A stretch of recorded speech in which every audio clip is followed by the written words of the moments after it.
Bismillahirrahmanirrahim. Assalamu alaikum student. Yesterday we done the long question number 1 to 6. No, today we done the long question number 7 plus diagram question and shared the correct answer. Question number 7. Explain the law of constant composition.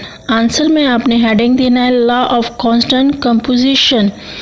The law of constant composition states that, जो law है, ठीक है ना, constant composition ये हमें बताता है that a chemical compound always contain the same components in the same proportion by weight no matter from where it is come from. ये ला हमें ये बताता है कि जो केमिकल कंपाउंड है, ठीक है ना, जो रिएक्शन के बाद जो चीज़ बनती है, जो केमिकल कंपाउंड हमारे पास है, वो जो उसमें है always contain the same component, उसके जो कंपोनेंट होंगे वो सेम होंगे इन द सेम प्रोपोर्शन, उसी तरह उसकी मकदार होगी बाय वेट, वज़न के लिहाज से, no matter from where it's come from, कि ये कहाँ से आया है हमारे पास, उसका कोई वो नहीं है। जैसे अगर हम सॉल्ट हासिल करें सी से या माउंटेन से, ठीक है ना, दोनों सोडियम क्लोराइड है, दोनों में सोडियम का अपना प्रोपोर्शन, क्लोराइड का अपना, वो आप समंदर के उससे ले या फिर आप जो है माउंटेन वाले से ले। इसी तरह शुगर आप गुड़ से बना लें, गन्ने से बना लें, ठीक है ना, चुकंदर से बना लें, तो दोनों में जो शुगर की वो है कंपोजिशन जो है, उनकी जो कंपोनेंट है वो सेम प्रोपोर्शन बाय वेट होगा। यहाँ पे एग्जांपल है water H2O obtained from river, spring, well और river is formed by 11.9% hydrogen and 88.8% oxygen by weight. अब पानी हम जो हासिल करें वाटर वेपर से ले ले, लेक से ले, पॉन्ड से ले, वेल से ले, रिवर से ले, ठीक है ना, ये सारा का सारा जो वाटर है, सब में वाटर का फार्मूला क्या है H2O। H का वेट क्या है 11.9% और O का वेट क्या है 88.8%। कोई फ़र्क नहीं पड़ता ये पानी कहाँ से आ रहा है, ठीक है ना, कोई फ़र्क नहीं पड़ रहा, दो सब में हाइड्रोजन और ऑक्सीजन है। ये नहीं होगा कि समंदर के पानी जो है वो किसी और से बना होगा, रिवर का नहीं, तमाम का तमाम पानी किससे बना है H2O से, और इन सब में प्रोपोर्शन क्या है 11.9% hydrogen and 88.8% oxygen. Question number 8 है draw and label diagram of molecules of water and methane, ठीक है ना।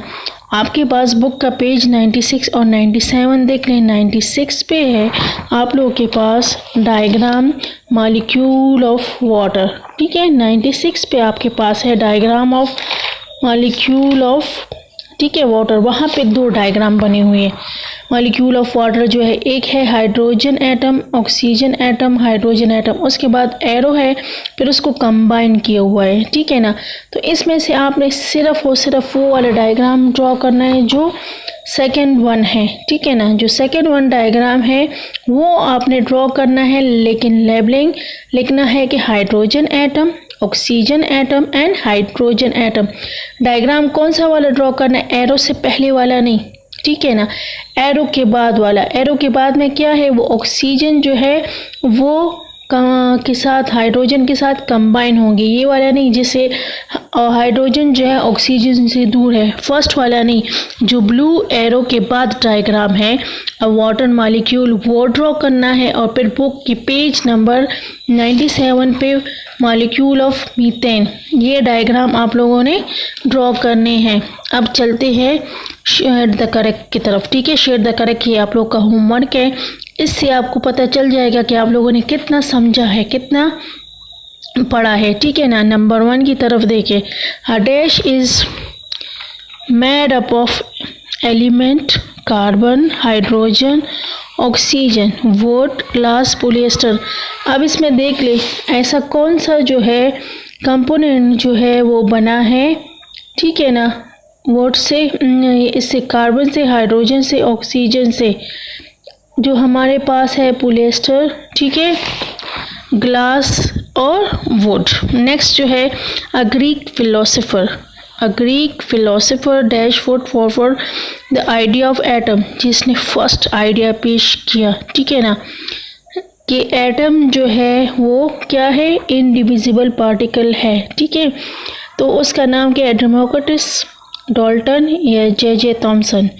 थर्ड जो है, in dash is ancient Greek word mean indivisible, अभी बता दिया है, ठीक है ना। जो डैश है वो ग्रीक का पुरानी ज़ुबान का नाम है ग्रीक।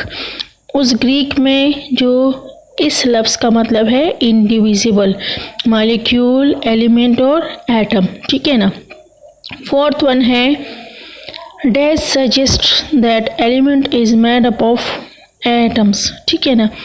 कि अब किसने बताया कि जो क्या है एलिमेंट्स है वो किससे बने हैं, वो बने हैं एटम से। जॉन डाल्टन ने कहा था, रदरफोर्ड ने कहा था, या डेमोक्रिटस ने कहा था, ठीक है। अब number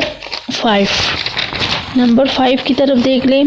dash discovered the atom have a tiny dense nucleus, अब किसने डिस्कवर कर दिया था कि न्यूक्लियस भी मौजूद है, ठीक है ना, किस में, एटम में। तो जे थॉमसन ने, जॉन डाल्टन ने या एस्टर रदरफोर्ड ने। Number 6, most of the space in the atom is dash, जो ज़्यादातर जगह है, ठीक है ना, जो ज़्यादातर जगह है एटम में वो फुल है, वो एम्प्टी है या हाफ फिल्ड है, ठीक है। Number 7, up till now dash atoms have discovered 107, 112, 117, कि अभी तक कितने एटम्स डिस्कवर हुए, एलिमेंट डिस्कवर हुए है, ठीक है ना, 107, 112, 117। Number 8, the smallest atom is that of hydrogen, sulphur, oxygen. अगर याद हो तो ये बुक के बीच में आ गया था और मैंने कहा अंडरलाइन कर दे। द स्मॉलेस्ट एटम जो है वो कौन सा है, हाइड्रोजन, सल्फर और ऑक्सीजन, ठीक है। Number 9, the largest naturally occur atom is that of, जो लार्जेस्ट है, जो कुदरती तौर पे मौजूद है, वो कौन सा है, सल्फर, यूरेनियम एंड कार्बन। ये दोनों जो थे जब एटम्स और एलिमेंट्स पढ़ रहे थे ना, ये उसमें मैंने कहा था अंडरलाइन करें, ठीक है, देख ले इसका आंसर। अब नंबर 10 जो है, the lowest energy shell nearest the nucleus is dash cell, ठीक है, shell. Lowest energy shell nearest the nucleus, nucleus के करीब सबसे लोएस्ट जो है और सबसे करीब जो है कौन सा शेल है, K, L और M, ठीक है। 11, the most common isotopes of carbon, जो बहुत ज़्यादा कॉमन पाया जाता है, ठीक है ना, कौन सा आइसोटोप्स है, कार्बन का C12 है, C13 है या फिर C14 है, ठीक है ना। ये आप आइसोटोप्स में देख लें, मिल जाएगा, उसमें सब कुछ मौजूद है, ठीक है ना। नेक्स्ट वन जो है 12 number, strong radio isotopes can be use to destroy dash cell inside the body. अब बॉडी में ये किसके सेल्स को ख़त्म करते हैं, किसका इलाज करते हैं, ठीक है ना, डैमेज सेल्स का, कैंसर का या फिर ब्रेन का, ठीक है ना।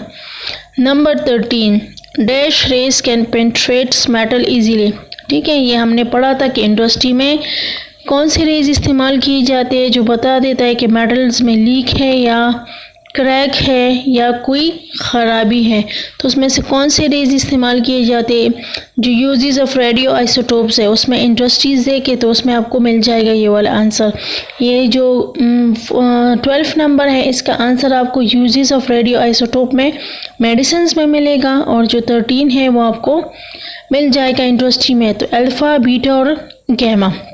Number 14, the unreacted gases are non is dash gas, जो कंप्लीट है, ठीक है, पीरियोडिक टेबल में मैंने बता दिया था, यहाँ भी था, जो कंप्लीट है शेल उसके वो रिएक्शन नहीं करती, ना किसी से इलेक्ट्रॉन लेते हैं ना किसी को देते हैं, तो वो पॉइजनस है, वो फ्लेमेबल है या फिर वो इनर्ट है, ठीक है, इनर्ट गैसेस है। Number 15, H2 represent one of dash hydrogen, ये H के साथ जो 2 लगा है, ठीक है ना, ये जो है किस चीज़ का बता रहा है कि ये एटम ऑफ हाइड्रोजन है, मॉलिक्यूल ऑफ हाइड्रोजन है या एलिमेंट ऑफ हाइड्रोजन है, ठीक है। होमवर्क नोट करें कि do share the correct answer, ये आप अपने बुक में नोटबुक में लिख लोगे, नीटली प्रॉपर तरीके से बबल्स करोगे। बबल का जो है अगर आप लोगों से नहीं बनता, आसान तरीका ये है, पेन का कैप नहीं उसको जोड़ दें, बबल बन जाता है। प्रॉपर साइज़ का बबल आएगा। 1 से 15 तक शेड द करेक्ट से प्रॉपर करना है। और जो आपको आ रहे पहले देख ले कि आपने कितना समझा है, फिलिंग करे फिर बुक से कर दे, ठीक है ना। आपका ये वाला चैप्टर ख़त्म। इंशाल्लाह कल हम न्यू चैप्टर स्टार्ट करेंगे, that is chapter number 13। Thank you.